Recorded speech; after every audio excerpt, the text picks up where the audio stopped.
Boa tarde a todos, eu me chamo Rafael Piazentin Freire Gonçalves e essa aqui é a apresentação do meu trabalho da disciplina de sensores óticos a respeito do artigo intitulado Improving Spatial Resolution of a Raman DTS Using Total Variation Deconvolution, que consiste na melhoria da resolução espacial de um Raman DTS, que no caso é um equipamento comercial, utilizando um método matemático chamado deconvolução por variação total. Então, esse trabalho, ele foi desenvolvido, na verdade, pelos professores Basso, o professor Pipa e o professor Jean Carlos Cardoso da Silva, todos do CPGI, e esse trabalho ele busca resolver um desafio comum na parte de sensores distribuídos baseados nesse espalhamento Raman, que no caso é a limitação da resolução espacial.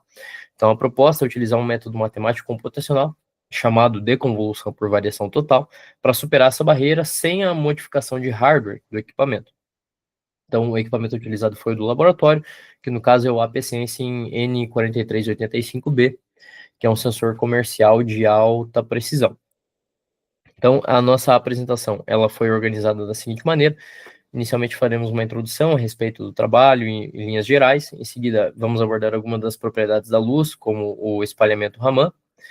Em seguida, a gente vai para o sensor em si, que no caso é o nosso Raman Distributed Temperature Sensing, o nosso RDTS. Em seguida, vamos dar uma olhada no método de convolução por variação total, o algoritmo que é baseado nesse método. Daí, na etapa 5, mostrar os resultados obtidos e as vantagens comerciais obtidas. E, por último, as referências que deram a linha geral deste trabalho. Então, partindo agora para a introdução, a linha geral do artigo, então, no caso, é a utilização desses métodos matemáticos e computacionais para aprimorar a resolução espacial dos equipamentos comerciais de sensoriamento distribuído. O equipamento foi o nosso AP Sensing utilizado, e o método matemático utilizado foi a deconvolução por variação total. Aqui na parte de baixo eu coloquei uma foto do nosso equipamento. Ele é esse AP Sensing, no caso, ele é classificado, aliás, como um sensor óptico à fibra ótica, uma vez que ele utiliza as propriedades da luz, e o canal óptico que ele utiliza para fazer o processo de transdução é a fibra ótica. Aqui ao lado eu coloquei uma imagem real de um processamento que eu faço nas minhas linhas de pesquisa do mestrado. Então aqui foi utilizado a instrumentação numa bomba de submersão do tipo SAPO, e que a gente pode ver que esse equipamento ele é capaz de retornar uma matriz de dados em função do tempo, em função do comprimento da fibra e com o perfil de temperatura em cada um dos trechos. Então, aqui até, deixa eu dar um zoom, a gente pode observar que a fibra, ela partiu do equipamento, em seguida ela teve um trecho onde ficou na parte externa, num tanque d'água, em seguida ela foi enrolada na carcaça externa do equipamento, o que fez com que o perfil de temperatura fosse ampliado. Em seguida ela volta a ter mais um enrolamento de fibra na lateral do tanque. Posteriormente ele vai para a câmara do óleo, onde você tem uma das regiões de maior temperatura. Em seguida ele vai para a carcaça interna. Por último, ele vai para os enrolamentos finais, né, as cabeças de bobina, e no último trecho de fibra a gente tem o trecho do estator, também é outra região onde a gente tem a maior produção de calor na máquina. Bom, então algumas das propriedades da luz e também sobre o espalhamento Raman. A luz, então, ela é uma forma de radiação eletromagnética que se propaga como uma onda de energia resultante da oscilação harmônica de campos elétricos e magnéticos, e esses campos eles vibram de forma perpendicular entre si e a direção de propagação. Então, a faixa de espectro visível para os humanos é usualmente adotada ali entre 380 nanômetros e 750 nanômetros. A luz ela também possui a dualidade onda-partícula, então ela se comporta como uma onda, descrevendo fenômenos como a interferência e a difração, e também ela pode se comportar como uma partícula, onde os fótons são quantidades quantizadas de energia, né? Então são quantidades discretizadas no tempo, de energia bem definidas. Então, a luz ela pode fazer interação com a matéria, e ela pode ser refletida, refratada, absorvida, dispersada, transmitida ou espalhada, esse é o nosso termo-chave aqui, ao interagir com diferentes materiais. Então, agora entendendo um pouco mais a respeito do espalhamento em si. O espalhamento ele é um fenômeno pelo qual a luz ela desvia de sua trajetória inicial, né, ao interagir com as partículas, as moléculas, os átomos ou irregularidades no meio onde ela está se propagando. No caso aqui, o nosso guia de onda, a nossa fibra ótica. Então, a fibra, ao ser exposta a um perfil de temperatura, no caso aqui, que nem eu até dei o exemplo no slide anterior, aos diferentes trechos da máquina, ela faz com que essa interação da luz com o meio ela seja modificada. Então, em cada um dos trechos da fibra, de acordo com a temperatura, você tem uma mudança significativa no perfil de comportamento da interação da luz com o meio. Então, existem basicamente agora dois tipos de espalhamento que a gente vai observar aqui, que é o espalhamento elástico e o espalhamento inelástico. Vamos começar aqui por baixo, a parte do espalhamento elástico. Dentro do espalhamento elástico, nós temos o Rayleigh. No caso, quando um fóton incidente ele interage com o meio, você tem a transição de uma partícula do meio, de um nível inicial de energia até um nível artificial, um nível transitório de energia. Em seguida, ele sofre um decaimento, retornando a um estágio inicial e emitindo um fóton no processo com as mesmas características do fóton incidente. Então, nesse caso aqui, não há uma troca de energia com o meio em si. E, no caso, a energia do sistema, ela é conservada. Aqui, ao lado, nós temos daí o espalhamento Raman, no caso, que ele é considerado como um espalhamento inelástico, no caso, onde não há, portanto, a conservação de energia entre o fóton incidente e o fóton emitido. Então, você tem uma troca de energia com o meio. O Raman, então, ele possui duas componentes principais. Uma delas é a chamada Stokes. Então, nesse primeiro caso, o fóton incidente, ele interage com uma partícula em um estado inicial de energia, ele sobe para um nível aqui E3, no caso, e ele decai para um nível E2. Então, essa diferença aqui, ela vai ser a diferença de energia, a troca de energia com o meio. Então, esse fóton emitido aqui, ele não possui as mesmas características do fóton incidente. Então, nesse caso aqui, o sistema absorveu energia, uma vez que um trecho da energia foi perdido. Existe também o espalhamento Raman das componentes anti-Stokes. Nesse caso aqui, uma partícula já está num nível excitado de energia, ela recebe o fóton incidente, sobe para um outro nível, um estado artificial, que logo na sequência sofrerá o decaimento. Em seguida, esse estado artificial, ele sofre o decaimento, e a energia ela é cedida para o meio. Então, o fóton emitido possui maior energia do que o fóton incidente. Nesse caso, o meio forneceu energia para o sistema, no caso, para a componente emitida. Aqui, a gente pode observar um outro diagrama aqui a respeito das componentes Stokes e das anti-Stokes. Então, a gente pode observar que dentro do espalhamento Raman, as componentes Stokes, elas são muito mais presentes, elas têm muito mais intensidade no sistema, e enquanto que as anti-Stokes, ela tem uma baixa intensidade. Então, a gente observa sempre uma maior quantidade de componentes Stokes do que anti-Stokes no analisador, no caso, no nosso RDTS. Outro ponto aqui que a gente também pode observar é que as componentes anti-Stokes, elas possuem maior sensibilidade à temperatura. A gente consegue ver essa diferenciação aqui. Por exemplo, nessa linha de baixo, a gente tem os 22 graus Celsius, enquanto que nessa linha tracejada a gente consegue ter uma leitura dos 50 graus Celsius, enquanto que com as componentes Stokes do espalhamento Raman, uma linha fica muito próxima da outra, o que dificulta a identificação do real perfil de temperatura do sistema. Bom, agora o nosso equipamento em si comercial, que é o nosso Raman Distributed Temperature Sensing, nosso RDTS. Aqui é uma imagem fictícia de um modelo de RDTS. Então, ele é classificado principalmente como um sensor a fibra ótica, uma vez que o canal óptico de interrogação aqui é a fibra em si. Ele pode ser considerado como um sensoramento distribuído, onde cada trecho da fibra, limitado pela resolução espacial do equipamento, é uma forma de sensor pontual, no caso, é um elemento de transdução. Ele pode ser considerado como um método de sensoriamento remoto, uma vez que é capaz de utilizar um alcance máximo de até ali cerca de 10 quilômetros, então você pode fazer a instrumentação em um trecho distante de onde você tem o teu real equipamento de medição, o que possibilita a utilização desse tipo de equipamento em ambientes com condições físicas adversas, como, por exemplo, alto índice de interferência eletromagnética, altas temperaturas, uma vez que a fibra em si, ela é imune à interferência eletromagnética e também resistente a altos índices de temperatura. Então, essa possibilidade de instrumentação a longas distâncias, um sensoriamento remoto, é uma propriedade muito interessante para a aplicação desse tipo de sensor. Então, também é um sensor, além de ser um sensor a fibra ótica, um sensor óptico, né, obviamente, uma vez que ele é baseado nas propriedades óticas da luz. Então, aqui o backscatter light, aqui, no caso, é a nossa luz retroespalhada, uma vez que a luz, ela é um pulso de luz, ele é lançado na fibra, ele interage com o meio, sofre o processo de espalhamento e retorna até o nosso analisador.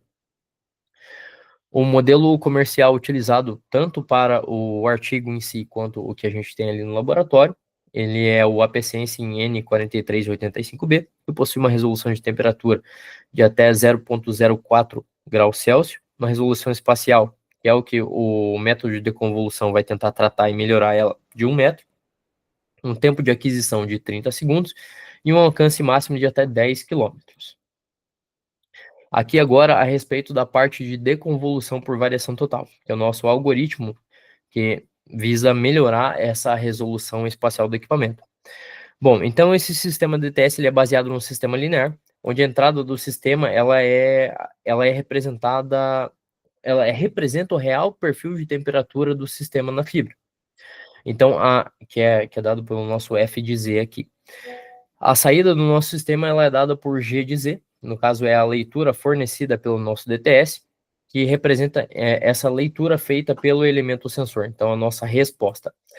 O H de Z, aqui nesse primeiro trecho, ele representa a resposta ao impulso unitário na entrada do sistema. Então, portanto, essa primeira expressão ela mostra que a saída do nosso sistema ela é dada pela convolução da resposta ao impulso com a entrada do perfil de temperatura do sistema. A partir dessa primeira expressão, nós aplicamos então a transformada de Laplace, e assim a convolução ela é substituída por um produto entre a função de transferência do sistema, o nosso H de S aqui, e a entrada do sistema.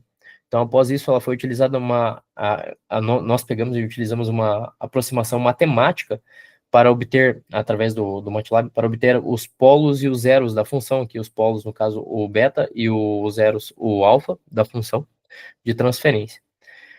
Bom, agora o algoritmo de deconvolução em si, ele começa nesse último trecho aqui, já. Então, a partir dessa primeira equação, nós fizemos a discretização e a reescrita numa composição matricial, para deixar ela nessa forma aqui, onde nós temos o nosso G como o vetor de medidas do nosso DTS, o nosso H como a matriz de sensibilidade do sistema, o nosso F é o vetor de perfil de temperatura real da fibra, e o nosso N aqui é o ruído do sistema.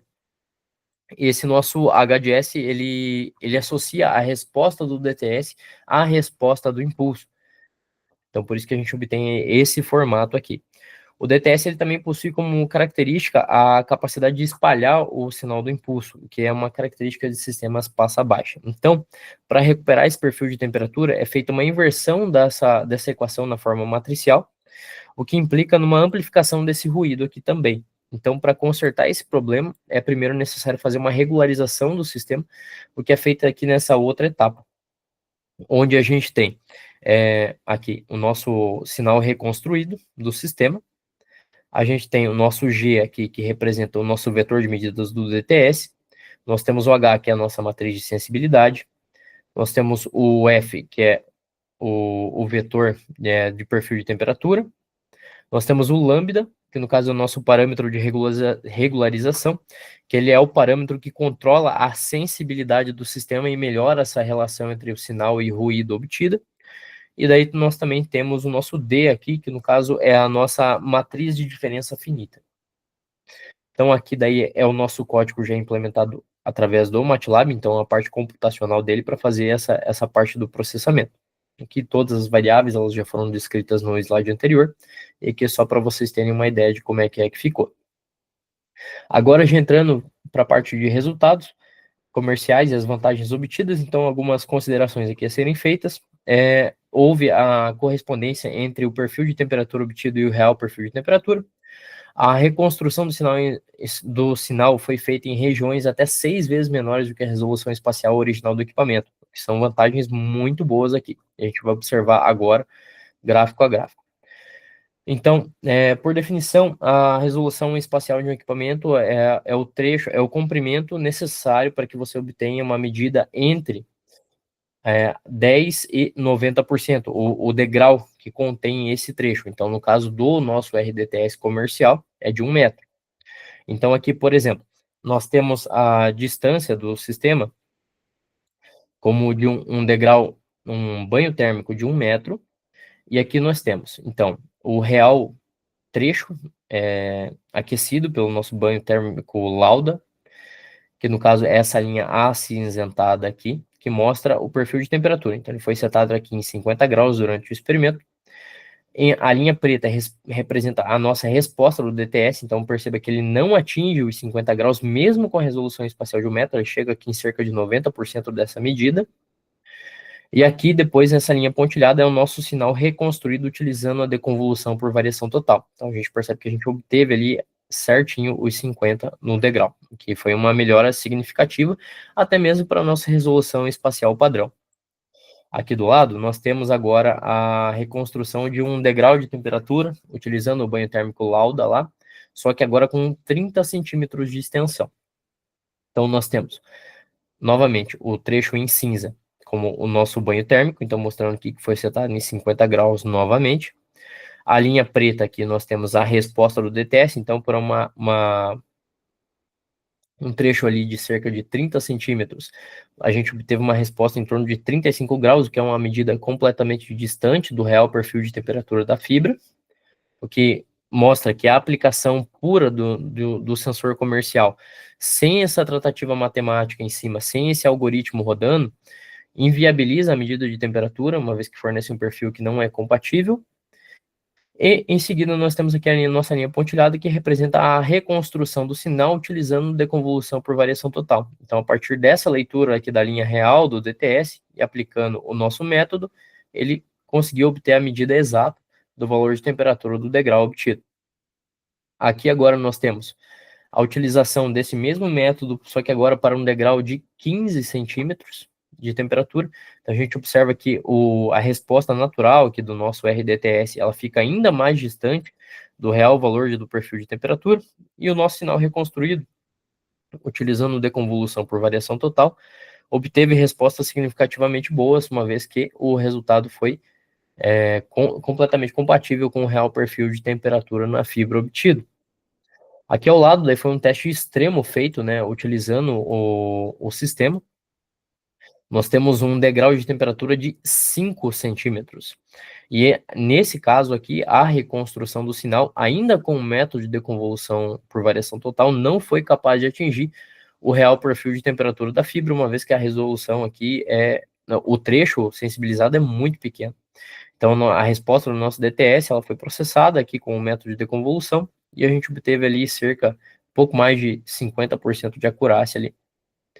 Então, como resultado, a gente pode observar que a utilização desse método de deconvolução por variação total, ela apresentou uma mudança significativa na resposta do RDTS, o que valida a utilização dele em aplicações onde a resolução ela é limitada, resolução espacial, no caso, então em trechos de estator de máquina, às vezes onde você não tem um trecho de 1 metro para poder fazer a instrumentação, a utilização desse tipo de algoritmo permite a obtenção do real perfil de temperatura com um comprimento de até 6 vezes menor do que a resolução espacial original do equipamento, então é um resultado muito positivo.